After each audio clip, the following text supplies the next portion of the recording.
Grand Rising, Elizabeth. Grand Rising. Amazing.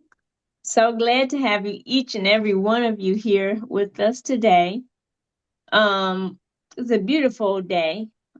The sun is, it's not shining as bright this morning, this day, but it's coming. It might be coming later. But you know what I want us all to do is take a moment of silence for my sister, Dale Patrice Starnes, who passed away 2 days ago. And she would attend our call. She would be on here, and it was a surprise to the family. It Oh, was so, wow. if we could, I know, you can take a moment of quietness.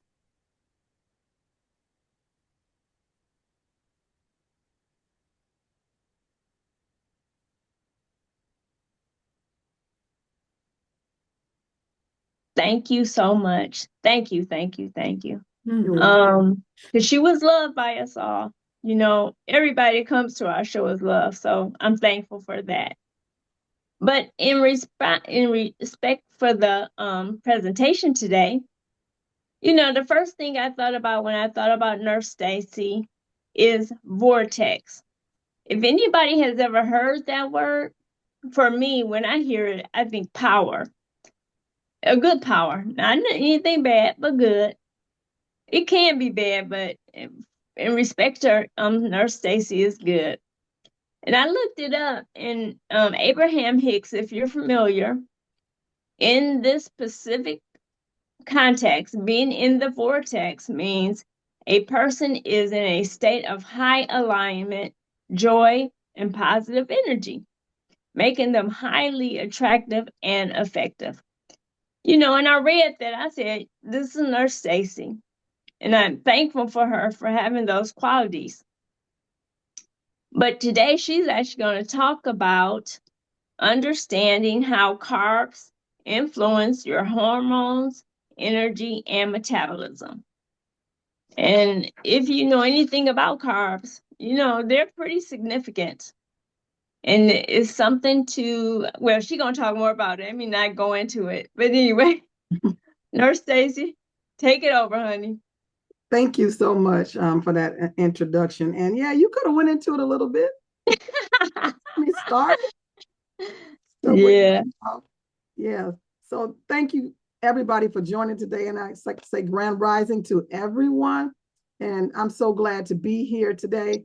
And like Deetra said, we're going to talk about something that affects every single one of us daily: carbohydrates. Every single one of us daily. But more importantly, we're going to talk about how they affect our bodies, our hormones, and our energy, even our weight. Yes. So let me ask a question.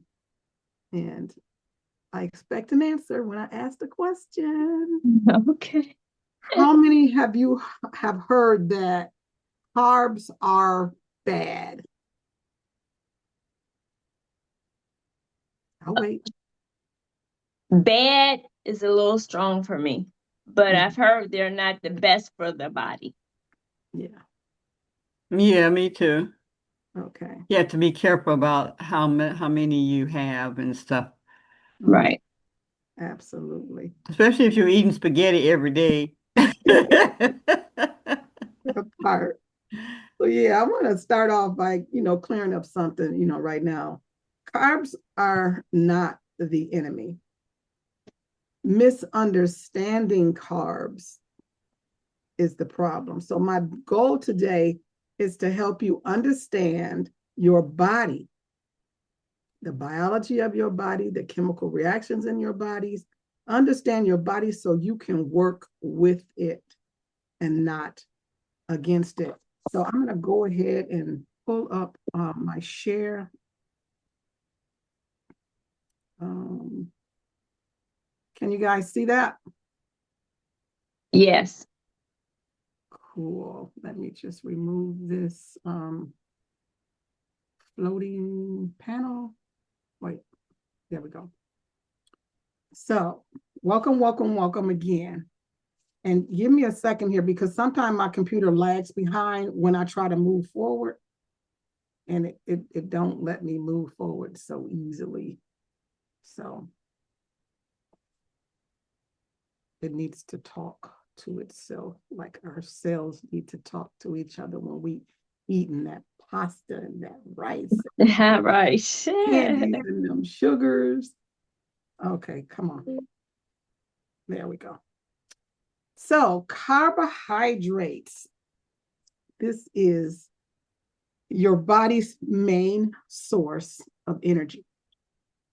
And so that's why we have to look at it from the standpoint of it's not the enemy, because Right. it is your body's main source of energy. Carbohydrates in your body, understanding how they influence hormone and your energy and metabolism.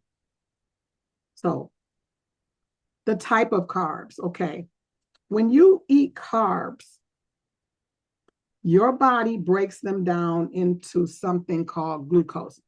How many of you have heard that before? And I'm not on this screen yet.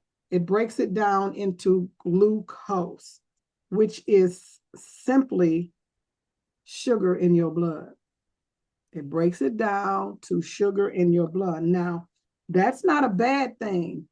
Your brain actually needs glucose. We cannot survive without glucose because, like I said, it is the body's main source of energy.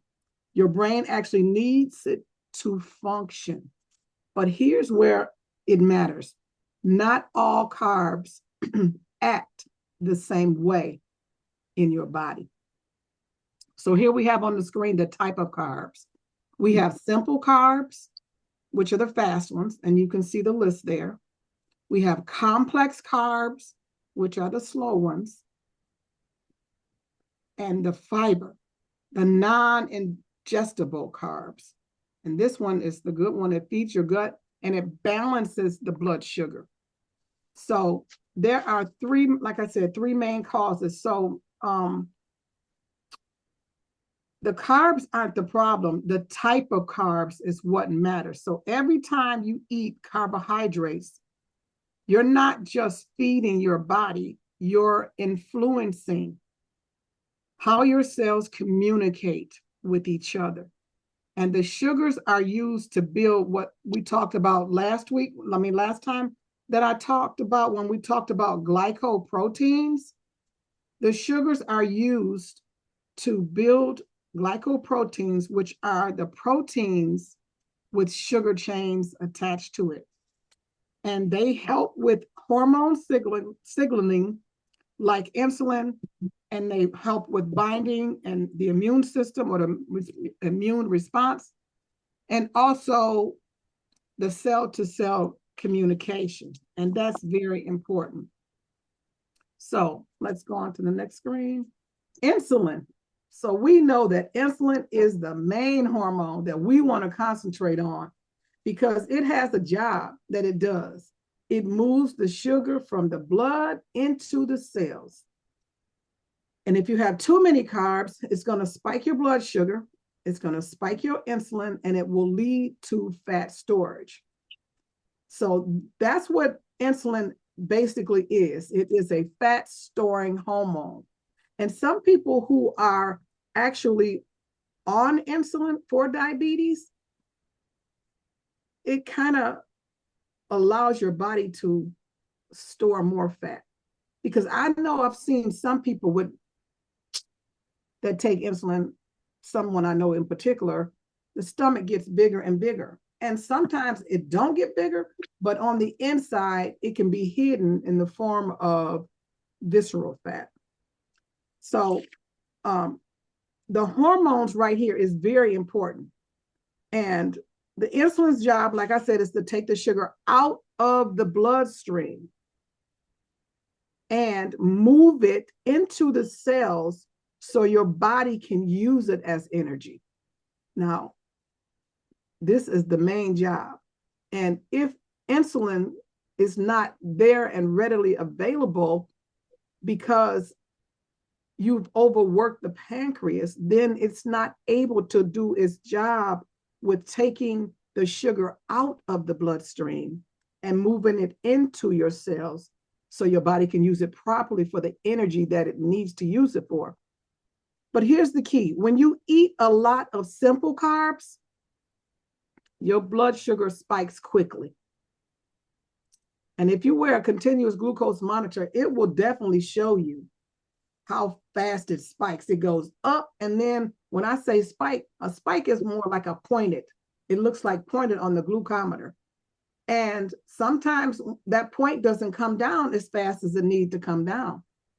Whenever your sugar does spike, if your pancreas is working right, it will cause the insulin, it will cause your glucose numbers to come down a lot quicker, like within 2 hours. But if your pancreas is not producing enough insulin, then that usually happens in people who have diabetes. And if it's not producing enough insulin, then that peak will stay up there longer. And it will take a long time, usually after 2 hours before it come down. So if it come down within 2 hours, your pancreas is doing what it needs to do. But we don't want to keep testing it. We want to make sure that we allow the insulin and the pancreas to do its work. So insulin doesn't just store sugar. It also promotes fat storage. So remember this. Insulin is a storage hormone. And if we keep that in mind, we'll realize that when we are making our pancreas go to work a lot more than it should, we're going to store some fat. We are going to store some fat. And you might not see it, and you might see it. So cortisol. So let's get into this part, the hormones, because when we talk about carbohydrates, it affects more than just the insulin hormone, because our body have so many hormones that are affected due to the increase in sugars, the bad sugars we call them. If you have too many of sugars, what it can do is it can stress your body out. And that's when your cortisol levels can rise. And cortisol levels have high sugar swings, and it leads to stress in the body. And this is what can increase belly fat when your cortisol levels are high. Now, I've had my cortisol levels checked before, but what I've learned about cortisol levels is that you can have your cortisol levels checked. You go to the doctor and have them checked, and they can come out normal. But cortisol levels respond into like what they call stress, those fight or flight moments when your body go into a stress mode because of what you just did to it, and not because you went to get your blood sugar checked after 12 or 16-hour fast when it's probably calmed down. So this cortisol is one of those, this cortisol hormone is one of those hormones that fluctuate. And so you have to be really careful about the cortisol level, the stress hormones, because when your blood sugar goes up and down quickly, it actually puts stress on your body. So that stress can raise the hormone called cortisol. And high cortisol over time is linked to belly fat. It's linked to fatigue and hormone imbalance. So when our hormones are imbalanced, it's not a good thing. So unstable eating patterns don't just affect your energy. Unstable eating patterns affect your stress response. So you have to look at what we stick in our mouth is going to affect how our body responds to stress on the inside of our body. And there's another hormone called leptin and ghrelin. Who's heard of leptin and ghrelin? I have. Yeah, leptin and ghrelin. I just learned about leptin and ghrelin, I say about a year and a half, maybe 2 years ago. And leptin and ghrelin are hunger hormones. And so if you have poor carb choices, you're going to always feel hungry. that candy, that cake, and that cookies and all that kind of stuff, you are always hungry. My grandson used to say that all the time. I'm like, boy, why are you eating so much? I'm hungry. I'm hungry. I'm like, you are not hungry. You aren't hungry. You're craving. There's a difference. And a lot of people don't realize that that hunger signals that they're getting is from the choice of foods that they pick. And that hunger feeling keeps leading you to want more and more of what you just currently ate. And so you have blood sugar crashes. And like I said, it leads to the cravings. How many have eaten something that, like, say you eat a donut or some rice or something that, what else? Candy, cookies, or whatever. And then 10 minutes later, you be like, you feel like you haven't eaten anything. Me? I have. I'm going through that right now. How about some ice cream? You Oh know what my I'm saying? God, just And you hush. like, you eat ice cream and it's like, oh, what am I gonna eat next? I'm hungry. Right. Can do nothing for me. Oh, I need something else. Yeah. So the reason why we feel hungry all the time is because I said ghrelin, if you eating right, the ghrelin, leptin is the one that tells you that you're full. And that's the one we want to signal. That's the hormone we want to signal. And ghrelin, I call that, the way I can remember it is I call ghrelin the greedy hormone because it tells you you're hungry. It's lying to you. And sometimes, if you know that, sometimes you can fight it and say, okay, I had 2 cookies, I had a bowl of ice cream, I'm going to quit right here. But you got to do a lot of self talk to make that happen because your body is saying something else. Your body is saying, I am hungry. So when you eat a lot of fast digesting carbs, your blood sugar crashes. How many ever felt a crash? The greedy hormone. When you crash, your greedy hormone kick in. You're like, give me some more. I want some more. Just Right. and I tell my kids when they eat and stuff like that, even my grandkids, I said, why are you being fat? I literally say that. Oh, You goodness. just being fat. Like you is not hungry. You just eating and eating, just being fat. What I really mean is that you just being greedy or you're not satisfied. You're not really hungry. So that's why you can eat something sweet and feel hungry again and again and again shortly after. And it's not a lack of discipline. So some people think like, oh my gosh, I need to have more discipline. I need to get control over myself. It's not, it has nothing to do with discipline. It's your hormones. And if we can look at our bodies through the biological lens and understand the hormones in our body causes us to feel a certain way, it causes different things to happen in our body. It's your hormones responding to what you ate. And so let's go a little bit deeper into the hormone thing. Estrogen. I know y'all heard of that, ladies. Yeah. Estrogen and hormone balance. Carbohydrates also affect your estrogen. Have anybody ever heard that? That Mm. carbohydrates can affect your estrogen? No. No? Well, guess what? It does affect your estrogen.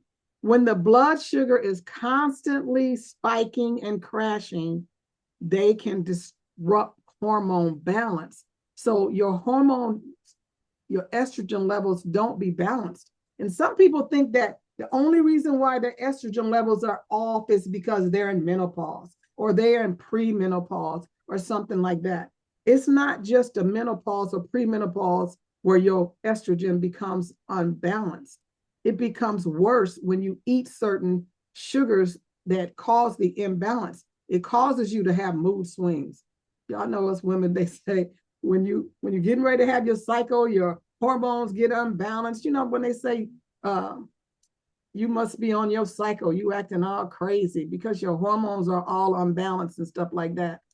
That's not just the whole picture. It could just be something you ate, the reason why you acting like that, to cause you to have mood swings. But it also causes weight gain. And a lot of people think that, well, in the weight gain, if your hormones are unbalanced like that, people think that it's not just your hormones, it's what you ate to cause your hormones to do what they're doing. So, like I said, you can get weight gain, especially in your hips and thighs. If you see a lot of weight gain in somebody's hips and thighs, that comes from estrogen. Never thought about that before. Hips and thighs come from your estrogen levels being unbalanced. So, what you eat doesn't just affect your weight, it affects your entire hormone system. How many people, does anybody on here know how many hormones we have in our bodies? Never even thought about that. Hormones, how many? Oh, you mean different kinds? Yeah, different kinds of hormones. Oh, wow. Do tell. We have, hopefully I can remember them all. We have the insulin that we talked about. We have the cortisol. We have the estrogen. We have the thyroid stimulating hormone. We have the follicle stimulating hormone, which is the FSH. And the follicle stimulating hormone is the hormone that is used during having children. Your follicles are stimulated, and the hormones, it's the sex hormone. They call that the sex hormone, the follicle stimulating hormone. And in men, they call it the prostate stimulating hormones. These are our sex hormones. So then we have the progesterone and testosterone. How many people know that you have testosterone in your bodies, ladies? I do. Yeah. Testosterone, we think of, as a male hormone, but males have estrogen too. Yeah. Males have estrogen, progesterone, and testosterone, just like females do.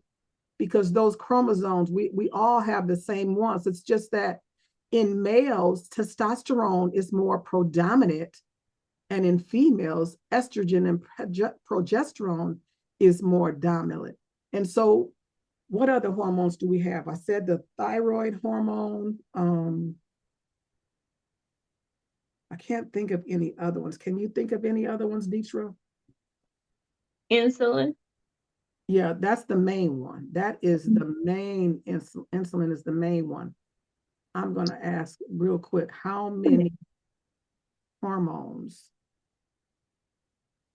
are there? We have time in your body. Yeah, that's important because those hormones are working all the time. All the time. That's right. Mm. The human body. Oh man, this is throwing me off because I didn't know this, and I haven't read all of them. The human body has 50 plus known hormones. Scientists are still discovering them.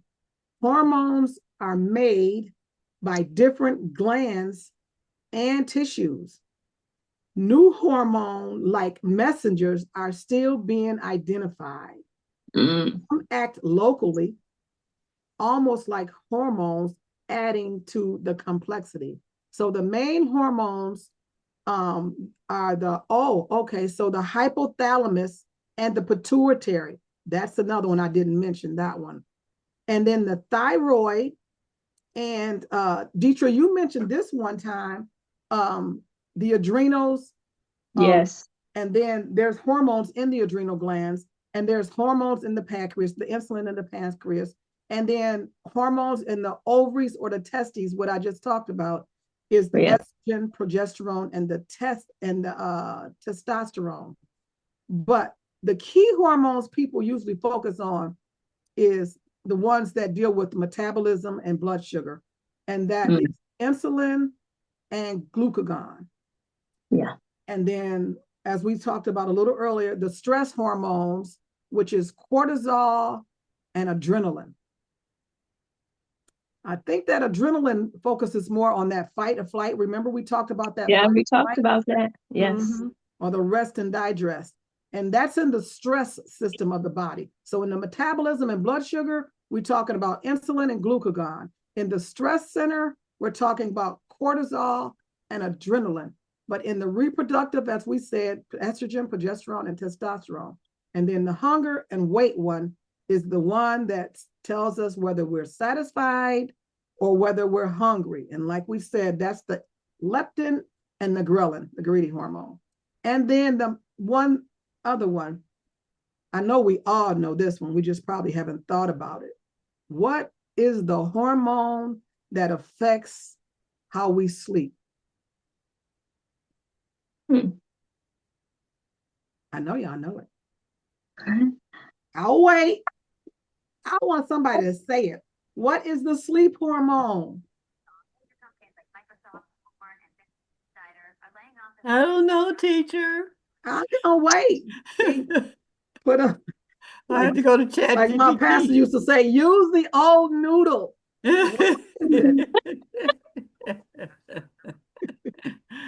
Tell me. That's the problem. My noodle is old. Use the old noodle. What's the first letter? M. It's M. What is it, madam? Madam, M, madam, finance. What is it? Oh, wait. I'm going to give y'all a clue. I'm not saying it. The show will not go on. But since you said M, is it the money hormone? No, it ain't. God know it. Y'all gonna be like, oh yeah. I'm gonna give y'all one more minute. Man, I'll wait. I'll move the next slide while I wait. Okay, what was the question? What was the question again? What is the sleep hormone? Somebody said melatonin. Yeah, there we go. Melatonin, yeah. No, that wasn't. I mean, somebody said it in the chat, so I'm just telling you. Yeah, shoot, if I give you that's how I kick ourselves here. Yeah, it's melatonin. Melatonin, melatonin. It is the sleep hormone. And if you can't get sleep or you can't stay to sleep, some people have a problem falling asleep. Some people have a problem staying asleep. And so that's usually because your melatonin hormone is unbalanced. So what is happening inside the body when we are dealing with hormones and the different responses that we get? This right here tells you same calories, different hormones. Some people think that calories are created equal. You can eat a donut that's 500 calories, or you can have a piece of steak that's 500 calories, and it's the same thing. Nope. It don't do the same thing. It really doesn't. Eating a donut gonna spike your sugar. It's gonna spike your insulin. Your energy gonna rise and crash and burn. Your cravings are gonna increase, and fat is gonna store on your body. Now, if you eat if you eat something like a protein or fiber, you're going to have a slower reaction. Your glucose is going to go in slower. It's going to release slowly. And then your insulin is going to become more stable. And then you're going to have longer energy and less hunger. Have anybody ever ate some protein and know that it satisfies you and you can go longer before you eat again? Yes. Every day. Mm-hmm. Yes, it really works.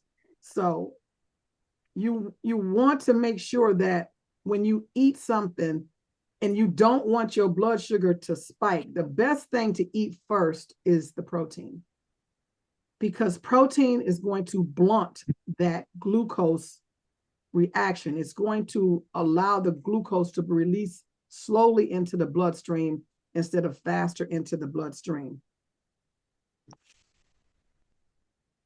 So good versus problem carbs. We don't want to call them bad carbs, but they can become a problem. So the better carb choices are vegetables, whole grains, beans, and fruit. Can anybody tell me why those are better choices? Anybody? They fill you up.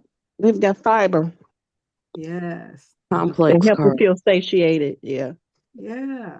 And you don't get that ghrelin, that greedy hormone acting up on you, acting like telling you you ain't ate nothing. What's next? Some people will eat something and be like, eat something right away. And then the next thing they say, well, okay, so what we going to have next? Like right away. So if you limit white bread, if you limit sugary drinks, and you limit processed snacks, foods, or whatever, you are going to limit how your body responds to the glucose spikes.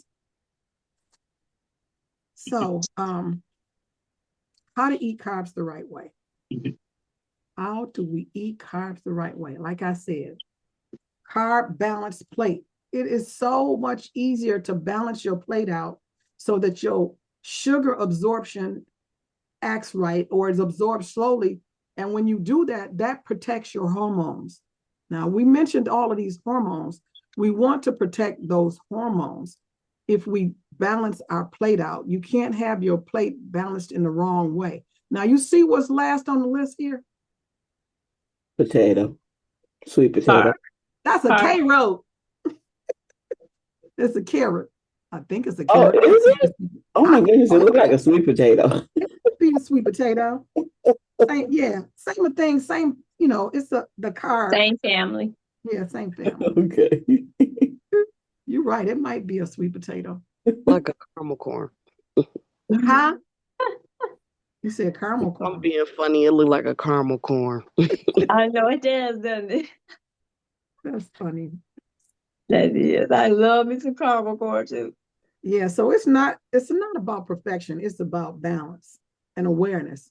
So when you're aware that your body does a certain thing, you can work with your body. But if you just don't know that this is what your body is doing, when you choose to eat a bunch of carbs first before you eat protein, it's not a good thing. And I got this book, and I may have talked about it before. Remember this book I said something about before, Fit for Life? Yes. I'm going to read a little bit from here. And it was amazing to me because I've read it a couple of times and I kind of like underlined it and highlighted the stuff. It says, where should I start? Okay, let me wait a minute. I'm going to start somewhere where it seems like I'm in the middle of the book because I am. We also find when foods are eating in incompatible combinations and fermentation results that alcohol is produced in the digestive tract with the same consequences that would come from drinking alcohol and with the same potential for liver damage. The principle of proper food combining suggests only this: we don't want to waste energy. Get that? Wasted energy.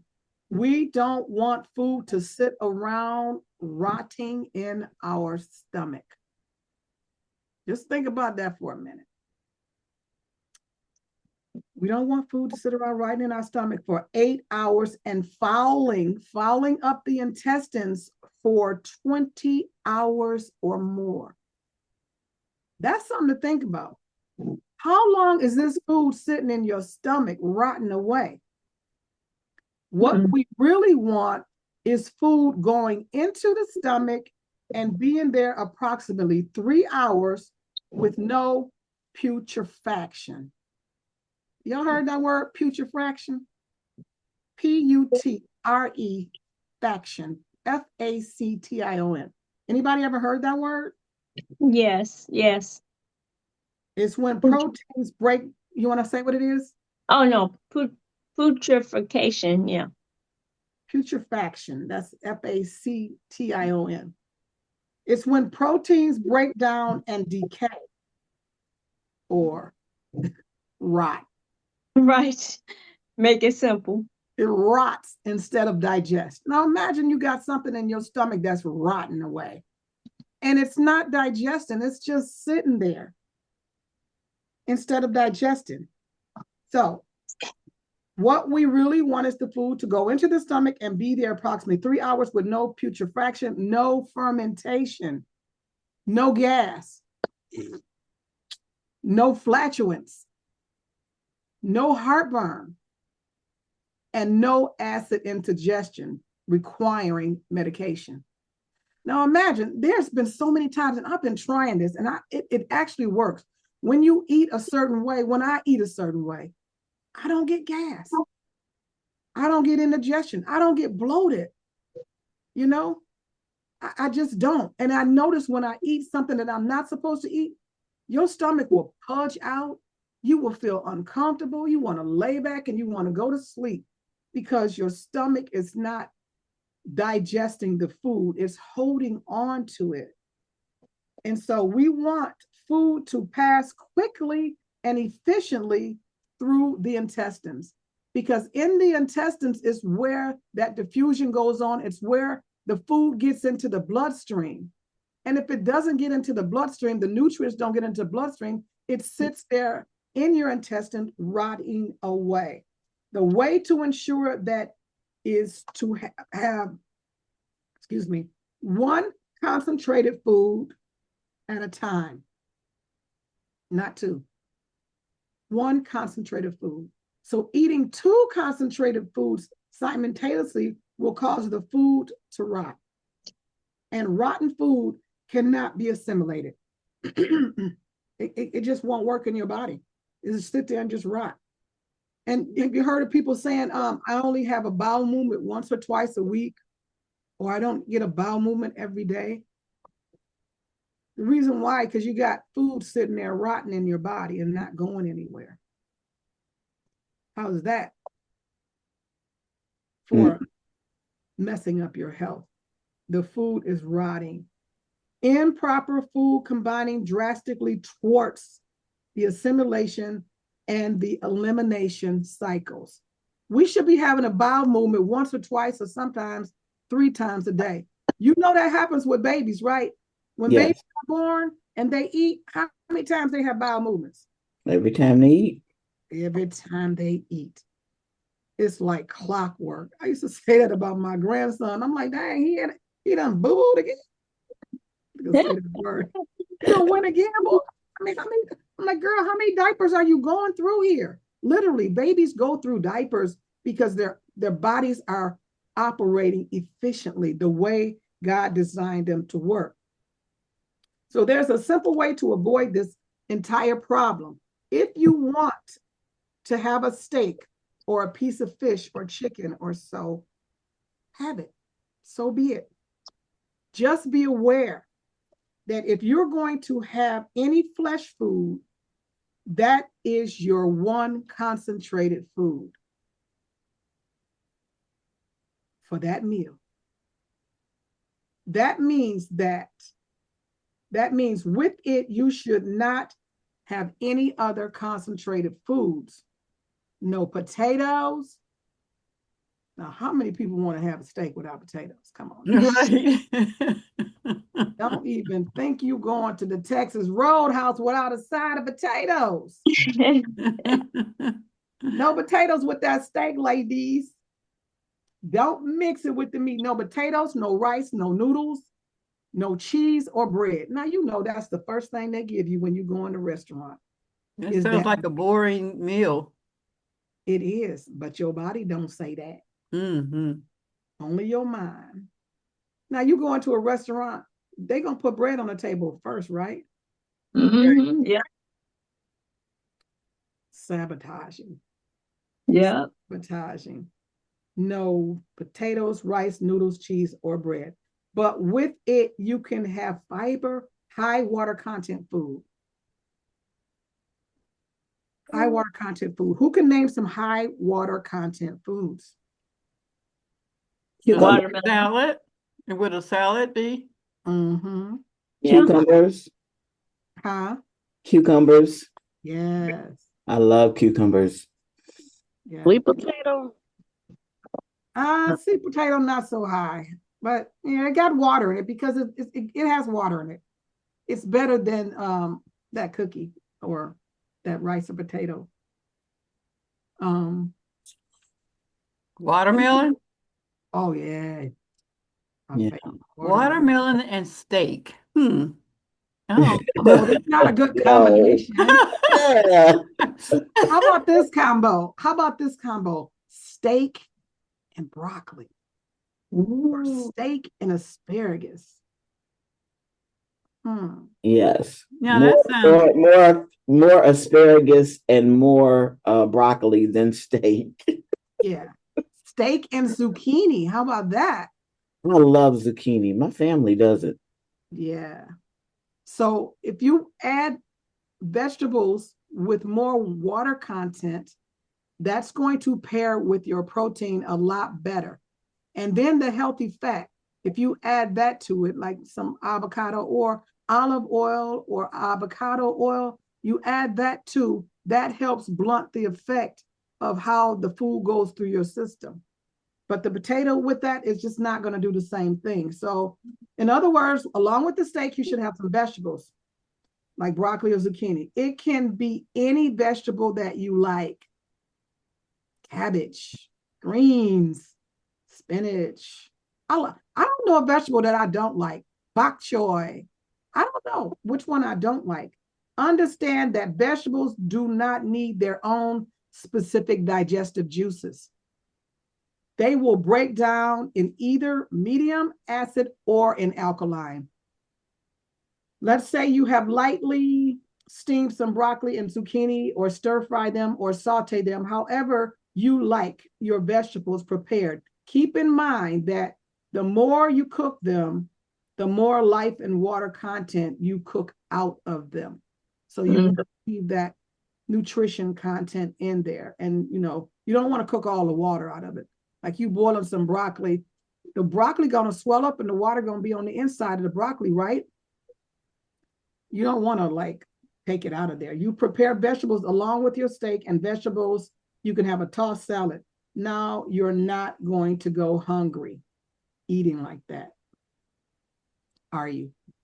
No. You're not going to be hungry. You eat your protein first, your healthy fats, paired with that fiber, that water, high water content. You are not going to be hungry. You pair that with that potato, you can forget it. This the ghrelin hormone gonna kick in, and you just gonna go greedy, and you just gonna be being fat, and you ain't even gonna know it. And you think it's gonna be you not having no control or no discipline, and it's not a matter of control or discipline. It's a matter of your hormones doing something in your body, making you think you're hungry when in all actuality, you're not. You're not hungry.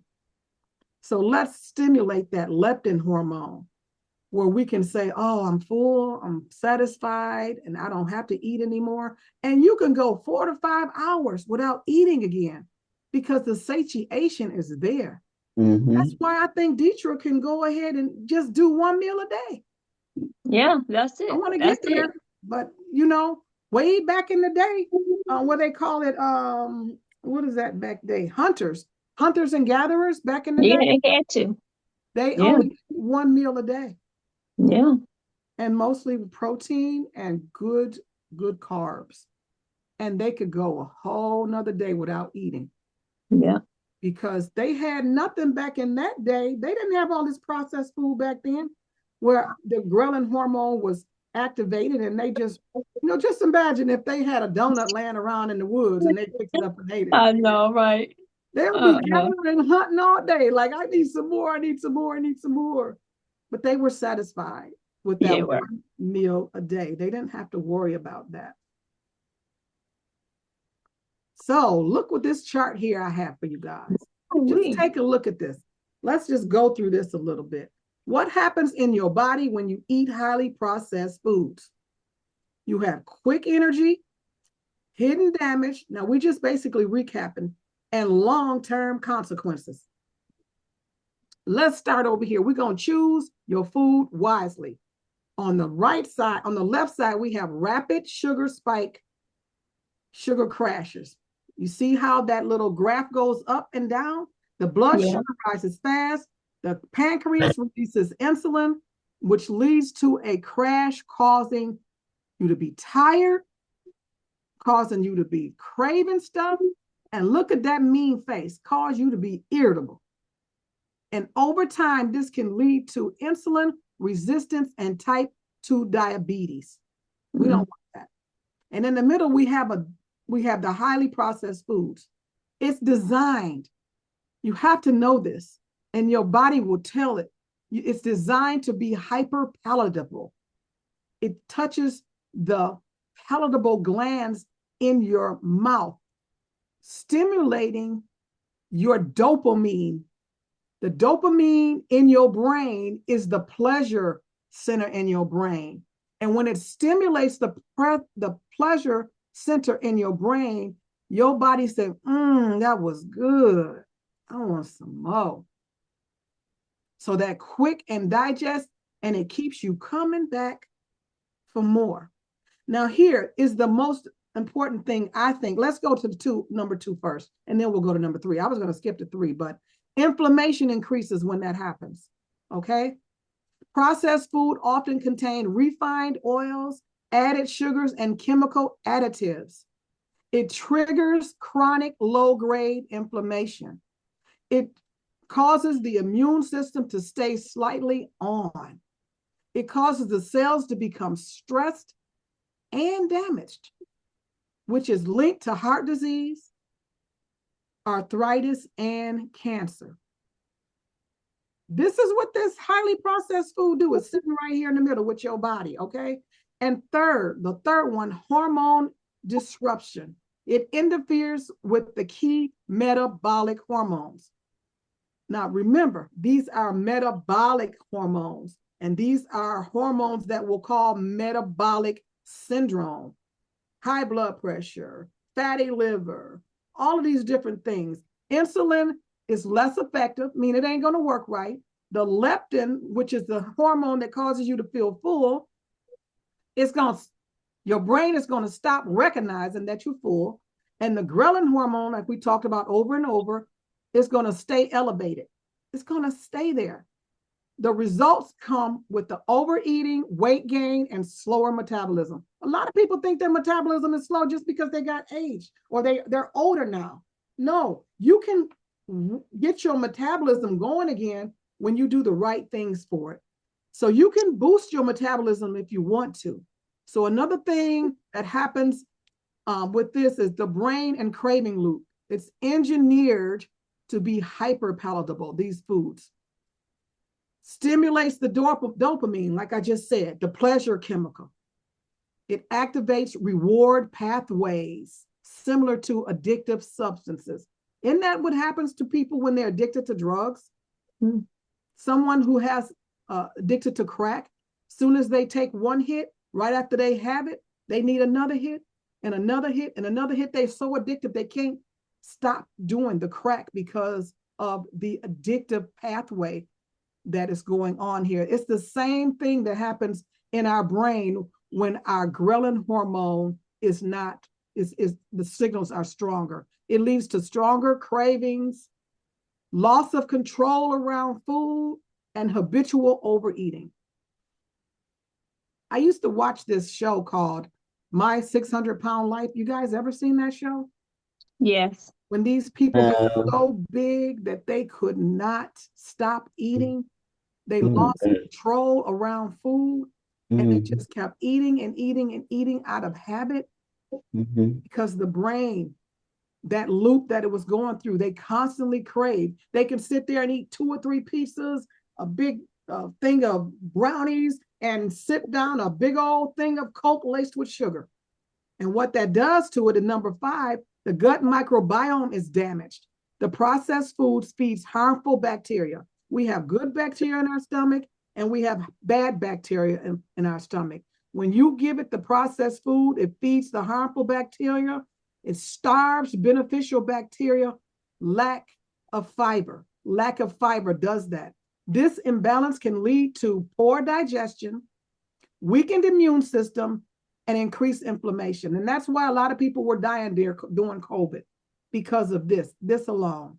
It leads to cellular communication breakdown, like I was talking about with that glycoproteins, the cell-to-cell communication. The cells have to communicate with each other. They will not communicate with each other if they don't recognize good food. If your cells can't recognize the good things, it won't communicate. And when the communication is broke down, everything breaks down. Cells rely on nutrients, vitamins, and minerals, amino acids to signal properly. Processed foods are nutrient poor, but calorie rich. So the results are the cells can't talk effectively.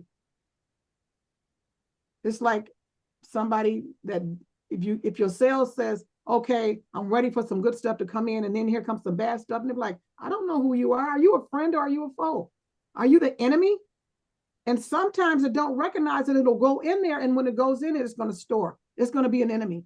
So cells can't talk effectively, repair slows down, and energy production stops. So number 7 says the water retention and mineral balance. Now this one that really got me, and I think that was the reason why I would jump on the scale one day and it'd be 5 pounds difference in a dick, get on the scale the next day, and I'm like, no, I ain't gained no 5 pounds in one day. Well, water retention and mineral balance plays a big part of that. High sodium plus low potassium foods cause you to retain water, cause you to be bloated. It causes your blood pressure to rise. And long-term risk ends up being hypertension, which is high blood pressure. That imbalance of the water and the minerals. We have to have effective enough water in our bodies, along with the good proteins and the good carbohydrates. We have to have that water to balance things out. So the big picture here is highly processed foods in the body with quick energy, but high processed food in the body with quick energy, but starve it of real nutrients. This causes blood sugar spikes, inflammation, hormone confusion, and poor cell communication, leading the body into a state of stress instead of healing. So we got the whole foods versus the processed foods. Whole foods is going to give you clear communication. Your cell's going to be able to communicate with each other and tell it what to do. It's going to have strong cells and balanced hormones. Remember this. Don't think of it as just food that just goes into your body. Think of it as how it affects every hormone in your body, every hormone. Processed foods that has that static noise, confused signals, inflamed cells. And so the antennas go up. That noise is static. Your real cells can't hear it. It can't communicate. So just remember, food is information. Every bite sends a message to your body. Choose foods that help your cells communicate, your hormones balance, and your body thrive. And this is all of the hormones that we talked about earlier. It's just a big picture of what it is, or you can just see them. The goal is homeostasis, it's balance. Nourish the body, calm the mind, heal the soul, strengthen the spirit, balance the hormones. And the scripture says God designed is for healing. God designed our bodies to heal. So I pray, this is for 3 John 1 and 2. I pray that you may enjoy good health and that all may go well with you, even as your soul is getting along well. And then 1 Corinthians 6 and 19 says, do you know that your body is the temple of the Holy Spirit within you, whom you have from God? God gave you this body. And then in Deuteronomy 13 and 19, it says, choose life. Choose life. I have set before you life and death, blessings and curse. Therefore, choose life that you and your children may live. So this is something that we have to teach. So when we align with God's design, our hormones align, our cells communicate, our bodies heal, and our lives thrive. The mind, body, soul, and spirit connection. It's all connected. And like I said, when we were going through 2 weeks ago, when I talked about the glycoproteins, I do have a company that I belong to called Marketplace Global, who actually has a product that induces cell-to-cell communication. And that's the whole thing about it. It's called Vericell. Vericell is for the cell-to-cell communication. And if anybody is interested in that, just let me know. It does promote healthy immunity, aging, gut health, and cognition. So I'm going to stop sharing my screen and bring us back together if I can do this right. Well, I just want to say good job, Stacy. This was well. The information was great. Thank you, thank you, thank you. Thank you all for coming and being here. I really appreciate it.